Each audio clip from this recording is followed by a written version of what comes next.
the mark of a good teacher is not whether or not the kids do exactly what you say when you say it. The mark of a good teacher is if we're somehow able to inspire our kids to be curious and want to learn more and want to stay connected and engage and get into what Kristin and I refer to as the learning mode and be there and connect. When that happens, that's what you're talking about. So that's our goal. So when we talk about unmet needs, there are 4 primary unmet needs. I'm asking Kristin to share that, and we're going to try to figure out why in the world there's an image of an artichoke. Which I think is genius, and I got to credit Pete with this idea, right? I so the 4, know. it's good. Yeah. The 4 basic needs that we all kind of drive our behavior, because remember, every behavior is an expression of a need. And some people say, but what about wants? What if kids want to do this? It's all still about a need they have for something. And the 4 main needs are relational needs. They have a need to connect. They look to you to reassure them that they're okay. They rely on human to regulate, right? So relational. The next one is control, which is often the hardest for us in education, because these are students who have somehow not been able to trust the predictability in humans, and so they've had to resort to their own need for control in order to regulate. And the only way they know how to regulate is to feel as if they are in some kind of control. The third is emotional, and these are students who are just struggling with regulation in general. Their brains really struggle with getting into that learning ready mode. And so that dysregulation can affect learning. And the 4th are just physical. You know, we're hungry, we're tired. Hangry. Or We've tangry. all been hangry. Yeah, Tangry. tangry, So right? that's all the proof you need. Yeah, and so, exactly. And so when we're looking at what is the need that's driving that behavior, it opens us up to a whole realm of possibilities. And many of you are like, oh, okay, so now I'm confused, because we were taught functional behavior and those needs are different than that, and I'm not sure. So hence the artichoke, which is genius, right? So the outer layer of the artichoke is how people show us that they're not okay. It's the way that they are behaving.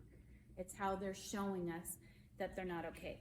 And if you peel back that artichoke just a little bit more, you get to the function of the behavior, right? What's the function of how they're showing? What's the purpose or function that this behavior is serving? And then if you peel all the way down to get to the heart, like the true core, the true center, that's where need comes into play. So I'm going to give you an example because it makes a lot of sense. You can have the same behavior serving the same function, all for different needs. So let's use the example of kids who choose to run away or exit, right? And that function is escape, right? So they are choosing to leave a room, exit a room, is the behavior with the function of escaping, which could meet one of 4 needs. Relational is, do you see me? Are you gonna chase me? That's relational. Do you care enough about me that you're gonna seek me out and come after me and reassure me that I matter, right? Is it control, where you're pushing my buttons, you're pushing me past the point of where I feel like I have a say, and the only way to assure that I'm in control is to walk away from you because I am in charge and you can't make me do this. So I exit to get back into control.